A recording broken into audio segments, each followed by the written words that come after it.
incisive thoughts on that. So please give a very warm welcome to Dr. Don Trubshaw.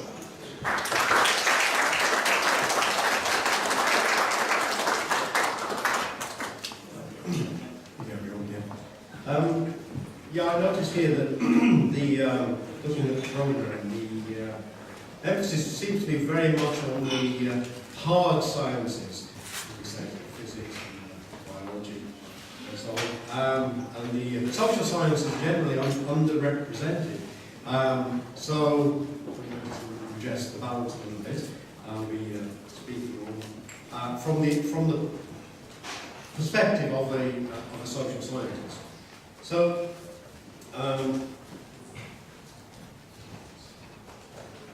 pointed at this. Yeah? I pointed at that. Yeah. Okay. So, we talk about, True Father declared the era of John Il-Gug, which, as the social scientist, I'm very interested in what that means. What type of society, is it going to be? So I think it almost by definition it must be the best of all possible worlds. It could hardly really be anything else. But what form would that society take? What are its sort of fundamentals? So I'm not speaking here from the perspective of faith, about belief in something, but actually what would this mean in terms of these actual types of society and social philosophy that we will have.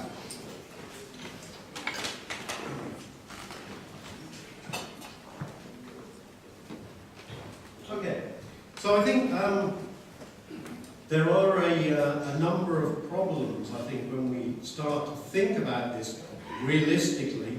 What would it be? What does China mean as a form of society?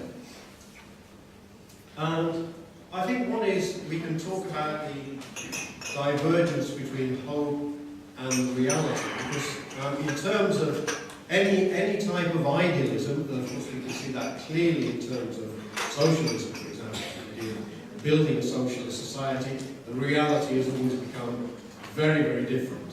And I think that's true of any form of society which is portrayed as something which is ideal, that actually there's going to be a divergence there. I would also say that John Il-Gug cannot, by definition, be a religious society, even though religion will have a part to play in it, which I'll come on to later. But by definition, also, it cannot be a religious society. And the question then remains, is such a society actually possible? Is an ideal society actually possible in reality? So I want to deal with those three problematic areas, and then sort of how can we sort of reconcile this with the ideal. Okay, so first of all, looking at that area of hope and reality.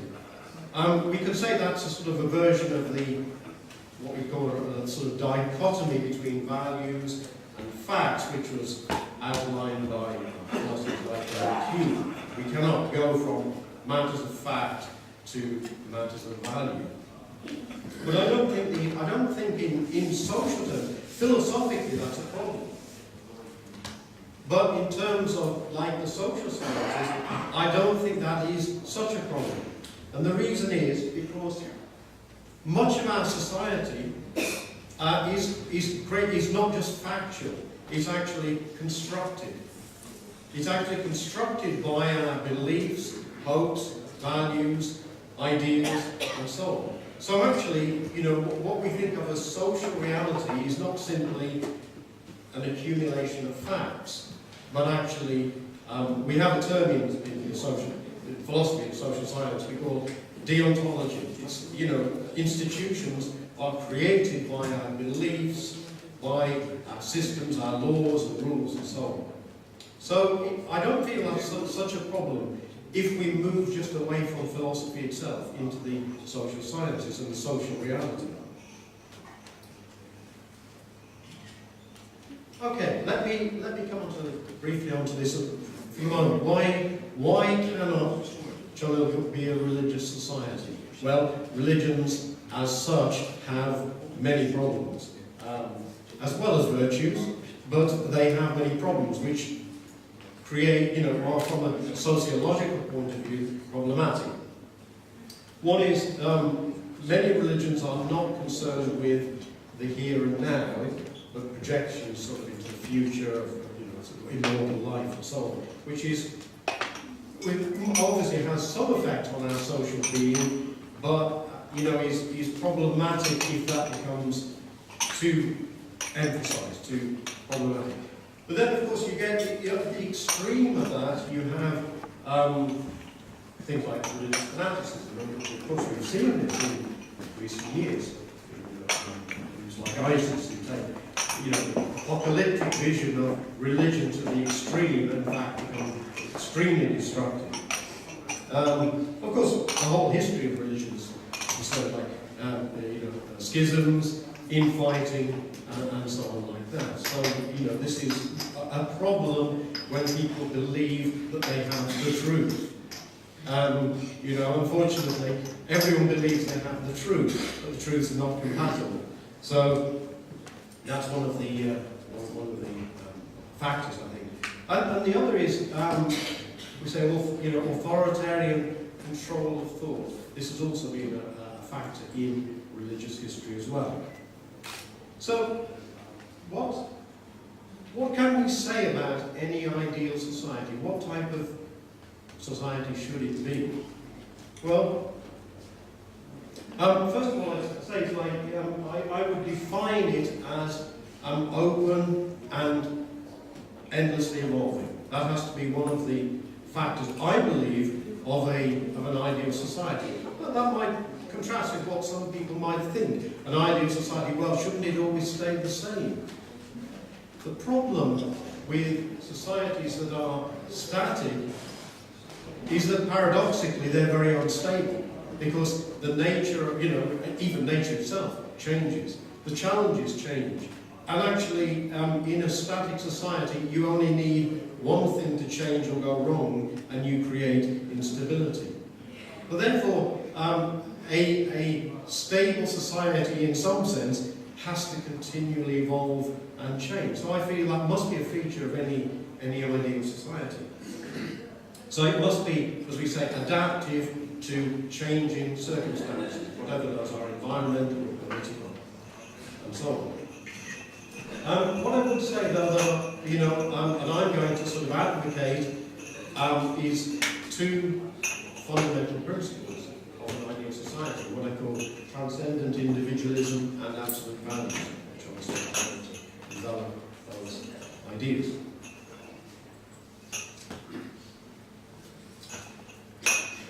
So,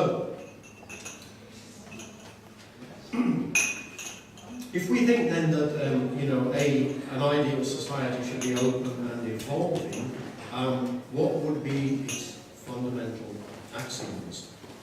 First of all, I would take it as a given that everybody wants to live in a free society. People don't want to live in oppressive societies. They don't want to live in extremely hierarchical societies. At least this seems to be the lesson of history and the lesson of today, as we can see by the migrations of people away from societies which are essentially, very unequal, very oppressive, poor, and so on. So, that would seem to be something. And most of us here, we live in open, relatively free societies, and I don't think we would want to change that. So I think that must be a fundamental.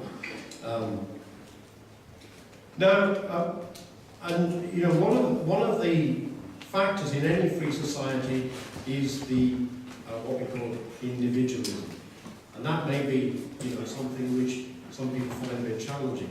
The idea of individualism. Well, I'm going to explain why I think that is fundamental. In fact, we see historically freedom and individualism are completely tied together. So they can't be separated. At the same time, that individualism has to be informed by something, and that is what we refer to as the fundamental values of the society, or the culture. So, let's have a look what we mean by freedom.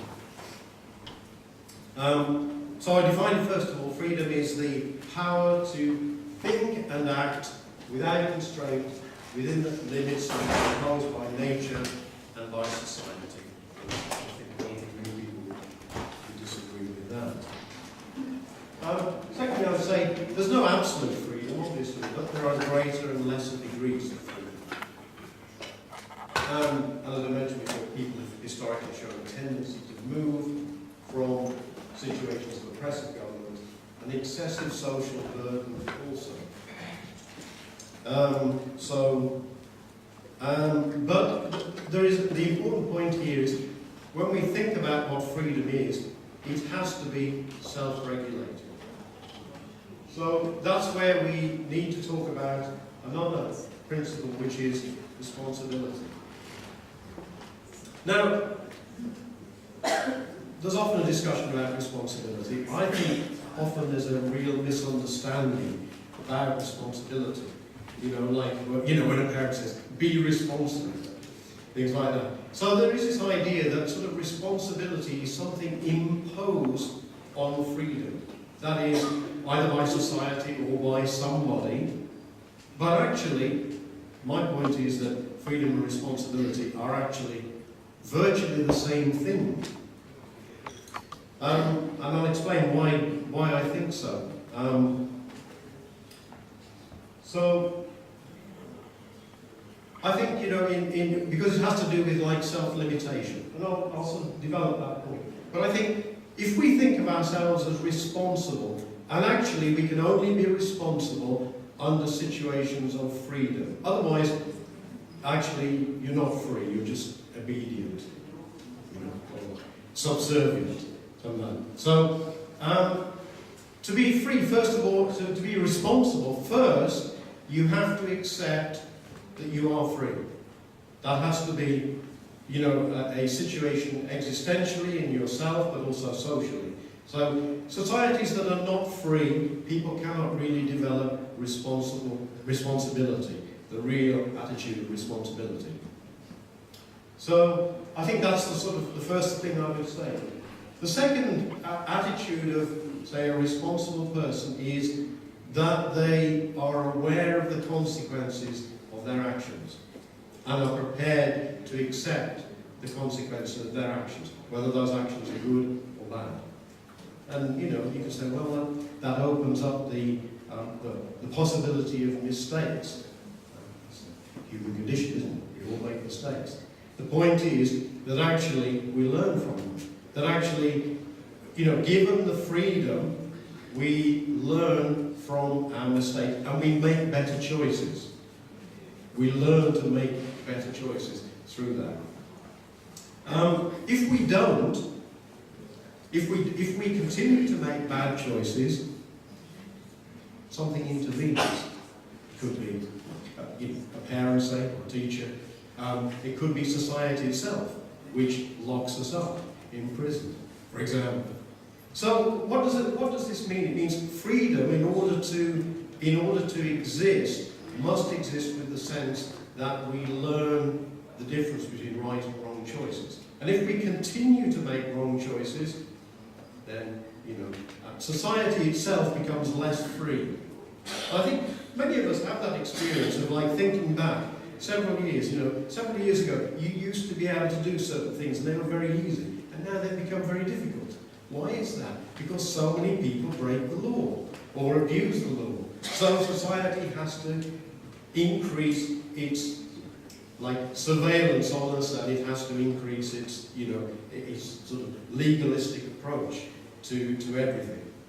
So one of the factors of living in a free society is that we have to learn to be responsible.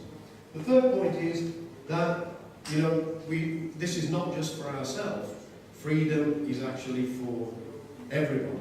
So actually, the responsible person will work to increase freedom everywhere, in their own society, and in other societies as well. And what is freedom? Ultimately, going back to the definition, is a form of power. To be free is to have power. So if you're poor, you have no power. You can't buy anything. If you're disabled, you have limited power. So what should we do? As a society, we should be seeking to end things like poverty, disease, oppression, all these areas. This is actually, the role of a responsible person in a responsible society. That is to increase freedom by empowering people increasingly. Okay, let's come on to individualism. Happy to hear that we've been in France. I should quote a French thinker, Dumont. He distinguishes between two types of individualism. There's the individualism which is basic to all societies, that we are individuals with an individual body and mind. But then there's a specific type of individualism that exists in Western societies, particularly, which is a uniquely Western concept of a morally autonomous and non-social individualism. And it's this latter sense which often comes into conflict in terms of societies and cultures which are collectivist rather than individualist. So I will come on to talk more about that in a moment. But for the moment, I want to outline what I think are the virtues of individualism. So, firstly, the individualist, I should say, has a strongly internalized sense of right and wrong. In other words, they shouldn't need to be told what to think or do and what is right and wrong, but that is actually internalized. The individual is able to withstand external societal pressures to conform, for example, to pressures, and particularly, of course, to bad things, corrupt social practices, damaging social habits, and so on. So freedom and responsibility are only possible when there's a strongly developed individualist culture. The reality in collectivist cultures is conformity and obedience. So, an individualist culture is more creative and more risk-taking, and it leads to faster development, which relates to the idea of societies evolving, being open and evolving. Now, no one's pretending that individualism is without its problems. So, but the problems are actually to do, I think, more with the weakening of individualism rather than individualism as such. So, and this can happen when, for example, people start to drift away from their cultural roots, which is something we see clearly happening in the West today. People have a tendency to become just hedonistic, just thinking about their individualism in a very external way. I think one of the deepest problems that I think that we could address to individualism is that societies which are individualist tend to be less, how would I say, hard. They're harder, if you like, and less supportive compared to a collectivist culture. I think that's probably to some degree illegitimate, but I would also challenge that. In my experience, collectivist cultures often, their sense of loyalty is very directed towards specific things which are often very closer to home. But a sense of public responsibility is actually more common and more developed in individualist cultures. And I've seen many examples of that in my travels around the world, but I'm not going to, obviously enumerate them at the moment. Another problem I think you could say about individualist cultures, they always exist somewhat on the edge of chaos. So that can be a positive thing, but it can also, obviously being on the edge of chaos, very easy to tip into a sort of more chaotic situation. However, despite its problems, we have to say, well, what is the alternative? The alternative is collectivism. And I'm afraid there aren't many good things to say about collectivism, realistically speaking. So it tends to be static and backward looking, and as I said already, static societies tend to be unstable. And I'm talking here of collectivists, both in terms of historically, like, you know, what we say sort of, I would say primitive cultures, if you like, very basic, sort of undeveloped cultures, but also collectivism within the modern world as well. They tend to be non-interventionist and fatalistic, so there's a sort of acceptance of things somewhat as they are. They're definitely coercive and conformist, and also subject to social contagion. So, you know, ideas, particularly negative ideas, move very quickly through collectivist cultures, as opposed to individuals. There's a tendency also for the development of a victim status. And also I would say that there's more of an outward expression of virtue rather than the determination to develop a virtuous character. And I would say one more thing, that there's also very much more sensitivity to social status. I think within the diversified world that we live in open societies, of course there's envy, and you know, but I think people have more possibility to excel in a particular area, whereas static, collectivist societies, you can probably only excel in one or two areas, so more limited. Therefore, that type of awareness of social status is likely to be stronger. Okay, so, but we shouldn't be too hard on collectivism. So it does have some virtues. It might have a higher degree of compassion, more concern with the welfare of others, concern with equality and inequality. So those can be virtues. However, I'm not going to let the collectivists get away with that, because I would say, you know, collectivism will not be the basis of China rule. And you know, these are some of the reasons that I think it won't be. So I would say, you know, collectivism it entrenches a slave mentality or a child mentality, if you like, by unwillingness for individuals to develop. I would also say compassion. It's an interesting one. Compassion, what is it? In thinking about it, I think compassion is essentially the feeling of the strong for the weak. So, by being compassionate, I'm not just saying that's a bad thing, but in social terms, what utility does it have? Unless we're actually working to, you know, empower the weak in some way, all it is a feeling of, you know, self-virtue by having that feeling. So I would question its social utility. Freedom, despite the rhetoric, is not prioritised in collective societies or cultures. Okay, equality. It's impossible. What do we want? Equality of outcome? It's impossible. Equality of opportunity, I think, is possible. It's difficult, but it's possible, and I think that's something, you know, we can work towards. Now, if as you know, even contemporary cultures talk about equality of opportunity, the only way you can achieve that, because it's impossible, you can only achieve it through creating some type of totalitarian system.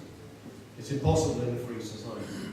So, I don't think that's I certainly hope that's not going to be the basis of any future society. Okay.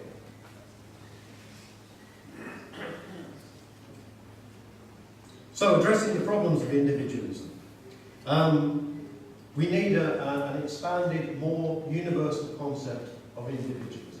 And what I'm proposing to call is what we, is a transcendent individualism. The principle and unification thought both made some contributions to the concept of individualism. So I won't read these because time is short. But basically, the principle and unity, unification thought, both do have concepts of individualism, which suggests that there is an individual value, while suggesting that the individual as such is incomplete. So, in unification terms then, transcendent individualism is like the truth body and the connected body. However, rather than sort of two related concepts, they're seen, I guess, more as one. That is the sense of the outgrowth of the individual into something more connected. But essentially, that connectedness being part of the individual. So the destiny of the individual is to transcend mere individuality and embedded in society through multiple belongings in different forms of life. However, I would say that it can really, what we refer to as transcendent individualism can really only come about if we talk about absolute values. So, I'll perhaps skip some of the more sort of philosophical points here. I think just, come on to what I mean by that. So absolute values set the standard for the individual to transcend the self, and they should be woven into the narrative of the culture itself.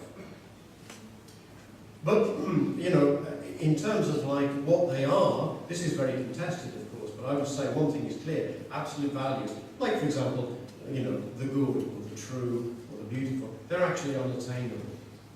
But that's not actually so relevant in social terms, that actually the part of the narrative of the society means that we have to give some thought and mind to them. So I give an example. Scientists, for example, do they have the truth? No, they don't. We know that because historically all theories change over time. But that doesn't mean to say that scientists are not seeking the truth.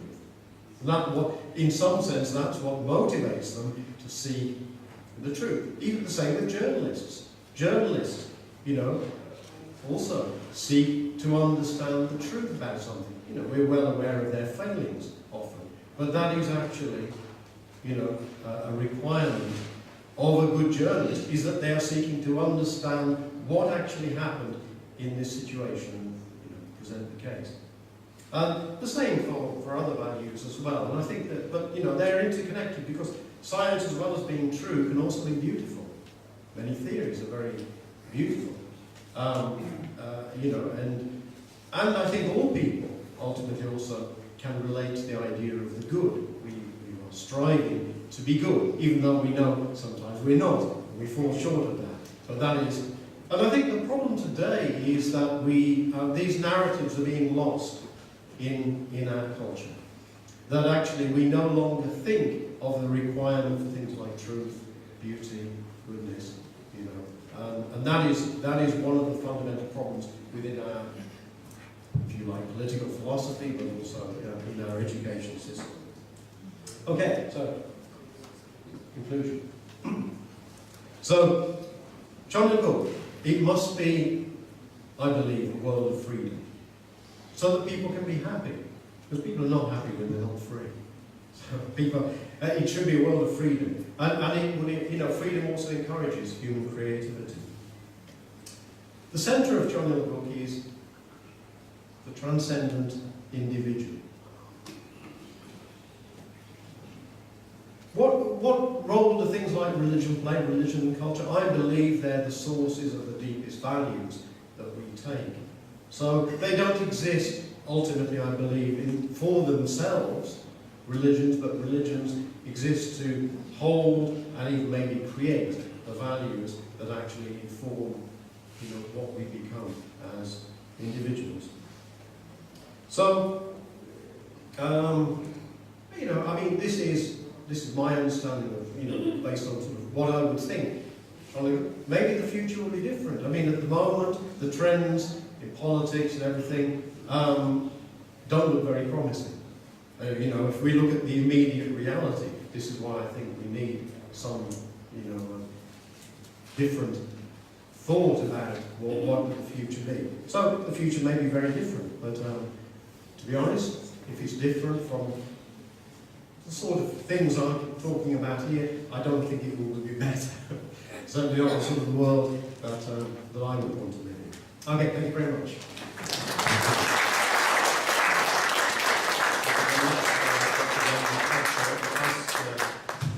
Trubshaw to remain here. We are respond to a few questions. We have 10 minutes questions. If I could just mention, there's a roving microphone, so always please use the microphone. Don't speak without the microphone. Hold it close to your mouth, right? Right. And yeah, you'll see. Okay, so who is moderating this? That's because of us. Whole raft of that. But I think lady over here is the first, and then. Would you be kind enough to explain the concept of Chanukuk to many of us here who do not understand that terminology? Thank you. Chanukuk is something declared by Reverend Moon several years ago. It's basically the same idea, say, in Christianity of the kingdom of heaven, but it's more of a substantial thing, the kingdom of heaven on earth. But it's the actual terminology itself. I'm not sure of the exact translation, but I believe it's something like, you know, one world culture, one world of peace. Thank you. And please do briefly introduce yourself, and I need just name and what institution you're with, or etc. Monsieur, in what in your model, social model,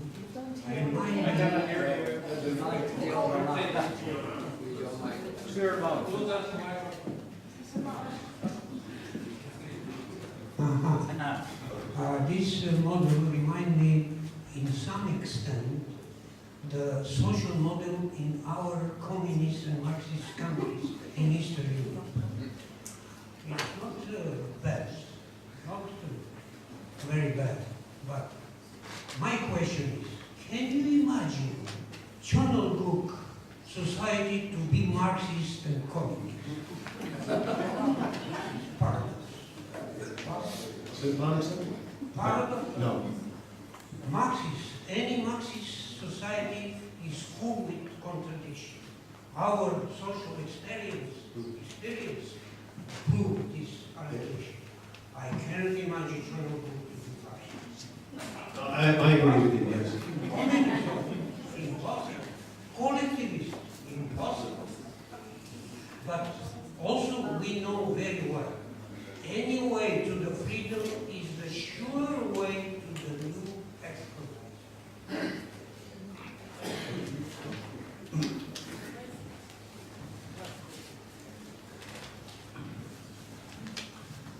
My name is Jin Soo Hwang from Cheonat UP Creative University in Korea. Thank you for your presentation. My question is, I really appreciate your analysis of the relationship between freedom and responsibility, and you really amazingly integrated those two in one unified concept. But my question is, if that is the case, then why individualism and collectivism? Actually, those two are somehow very closely related to each other in terms of purpose for the individual and purpose for the whole. So those two, in your analysis, is there any possibility to connect those two in one unified concept? Okay, good question. I probably have to give it some more thought, but I mean, my initial response is, obviously, collectivism exists for a reason. I mean, we for most of our history, we've been collectivists. You know, if you take the whole of human history and prehistory, you know, we lived in small tribes, we lived close to each other, so our societies. Our social experience is mainly collectivist. But I guess my point is that actually we have to grow out of that. but not lose, of course, the sense, I mean, you know, we are social beings, we always will be, hopefully, social beings.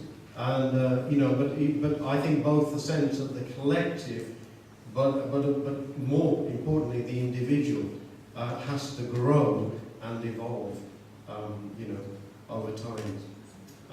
You know, I mean, most societies in the past, freedom as a concept hardly existed at all. So this is a sort of an evolving idea within human societies. That's probably the best answer I can give you for the moment. Yeah. So, I agree with most of what you said. Just a question. First, you speak about absolute values. At the same time, you said that like truth, beauty, and goodness are unattainable. So, but somehow absolute values should be based on some kind of truth. So, how you solve this contradiction? How can people agree on absolute values if they cannot access to some kind of absolute truth? Yeah, I think it's you know, when we say, I mean, obviously I didn't go into the sort of philosophical background of this, but if we understand what values are, they are basically a conceptualization. If we go back to Plato, you know, the idea of the forms and so on. But what they correspond to is, I think, a very deep feeling within people. So even one of the sort of 20th century sort of anthropological philosophers called Mircea Eliade, a Romanian anthropologist, he talked about values corresponding to our sense of the sacred, you know, the sort of almost the sense of the divine, and I think there's a certain truth in that, and you know that you know our experience of a value internally is very close to something which is very holy or sacred to us. So you know, it exists there as a feeling, but you know, if we think about how we express that feeling in terms of what we find out about the world, it can never be attained, because any theory about anything, whether it's science or whether, you know, society or anything, is always impermanent. It's, you know, hopefully it works for the moment, but we usually find it's, you know, surpassed over decades or centuries. Thank you very much. Because of our pressing events just coming up, we're going to take one more question. So apologies to everybody else. And this is from the gentleman here. You introduce yourself. I'm Jim, UPF, UN Relations, Geneva. Just a short question. Identity politics, where do you locate it as a social phenomenon? Well, it's definitely part of the collectivist type of, yeah. I mean, we see, I would say probably this is one of the, you know, one of the dangers faced within, you know, within sort of open societies today, because there is an attempt in the name of things like, you know, sort of race, gender, and so on like this, to close down any debate. And actually, societies only function and can develop by the exchange of ideas. So, and the most dangerous thing is this is happening in the universities, exactly where it shouldn't be happening, of course, where there should be free debate on ideas. So I think it's a very, dangerous tendency. I mean, there's now even, and this should, you know, shock the scientists among you, there's even now a very strong movement within identity politics that actually, you know, things like evidence and science itself is a Western construct. So it's no longer sort of a universal. But even mathematics is not universal. It's it's white men's mathematics, you know. So there's an attempt to sort of completely wipe away what we call the whole era of modernity. And I think it's extremely dangerous. Thank you. Let's show our appreciation for